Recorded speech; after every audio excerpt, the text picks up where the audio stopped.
अऊज़ु बिल्लाहि मिनश शैतानिर रजीम बिस्मिल्लाहिर रहमानिर रहीम।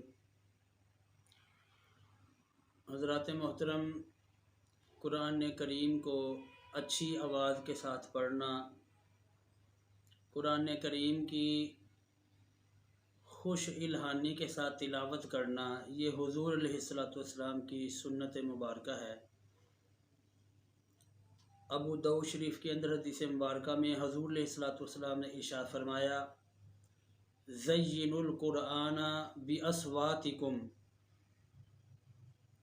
फरमाया कि कुरान करीम को अपनी आवाज़ों के साथ आरास्ता करो।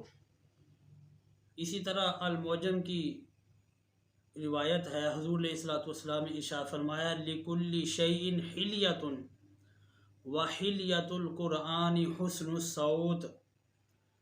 फरमाया हर चीज़ के लिए, हर चीज़ का एक ज़ेवर होता है और कुरान का ज़ेवर जो है वो खुश आवाज़ी है।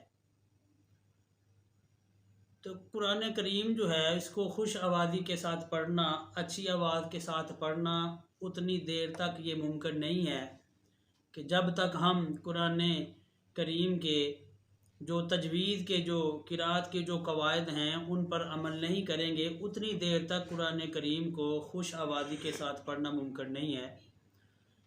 हज़रात मोहतरम, पिछली वीडियो में मद के कवायद बयान किए गए थे।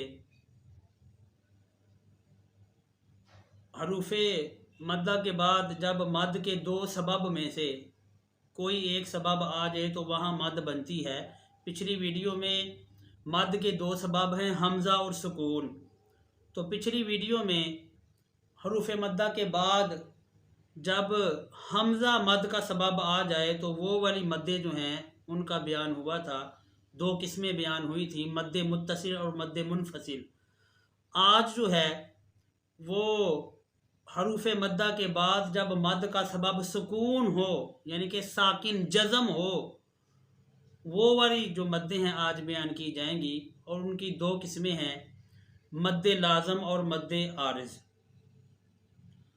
तो मद्दे लाज़म जब हरूफ़ मद्दा के बाद सुकून असली हो, पहले से ही मौजूद हो, तो उसको मद्दे लाज़म कहते हैं।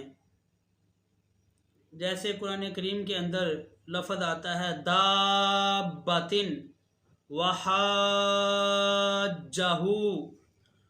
तो इन अल्फाज के ऊपर जो मद है ये मद्दे लाज़म है।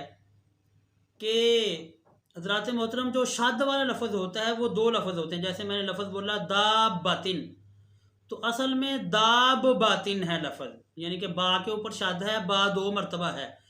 और जब दो लफ्ज़ एक तरह के इकट्ठे होते हैं, शाद वाला जो लफ्ज़ होता है उनमें से पहला साकिन होता है, तो असल लफ्ज़ है दाब बातिन। तो ये पढ़ना मुश्किल है, सिकल है, तो फिर कायदा लग के जो है वो दाब बातिन बन जाता है।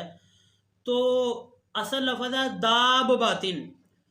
तो हरूफ़ मद्दा अलिफ के बाद बा के ऊपर जो है वो जज़म है, साकिन है, और ये पहले से ही मौजूद है, हम खुद नहीं कर रहे।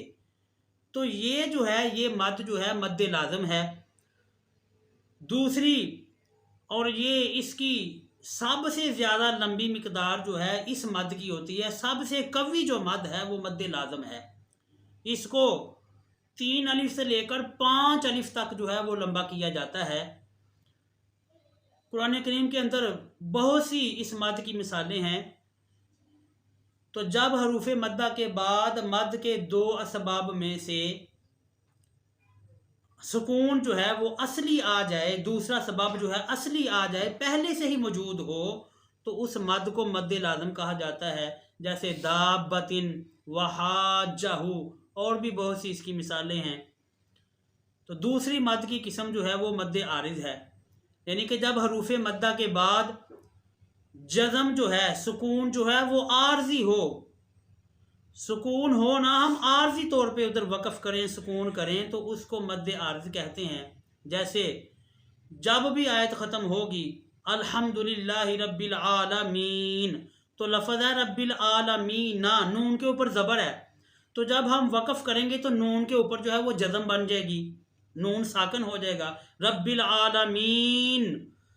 تو جب نون ساکن ہو جائے گا تو اس سے پہلے جو ہے یا مدہ ہے، حروف مدہ ہے، تو حضرات محترم یا مدہ کے بعد سکون جو نون کے اوپر بن رہا ہے وہ عارضی ہے نہیں ہے، وقف کرنے کی وجہ سے بن رہا ہے، تو اس سکون کو سکون عارضی کہتے ہیں۔ تو یہ مد جو ہے، لہٰذا اس مد کو مد عارض کہا جاتا ہے کہ جب حروف مدہ کے بعد سکون، مد کا سبب جو جزم ہے، جو سکون ہے، وہ عارضی ہو تو اس مد کو مد عارض کہا جاتا ہے۔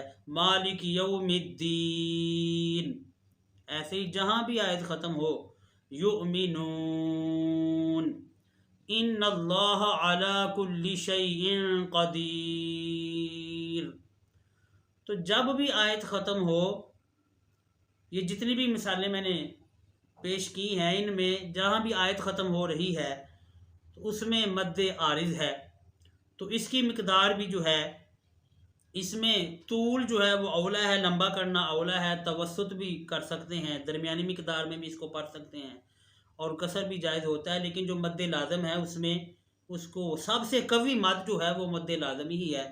تو حضرات محترم آج جو ہے ہم نے حروف مدہ کے بعد جو مد کا سبب سکون ہے اس کی قسمیں پڑھی ہیں کہ جب حروف مدہ کے بعد سکون آ جائے سبب تو اس کی دو قسمیں ہیں، مد عارض اور مد لازم۔ تو اس طرح ٹوٹل جو ہیں یہ مد کی 4 قسمیں بن گئی کہ مد، پچھلی ویڈیو میں مد متصل اور مد منفصل بیان کی گئی تھی جن کا سبب جو ہے وہ حمزہ تھا، آج جو مدیں بیان کی گئی ہیں ان کا سبب سکون ہے۔ اس طرح یہ 4 قسمیں جو ہیں مد کی ہو گئیں۔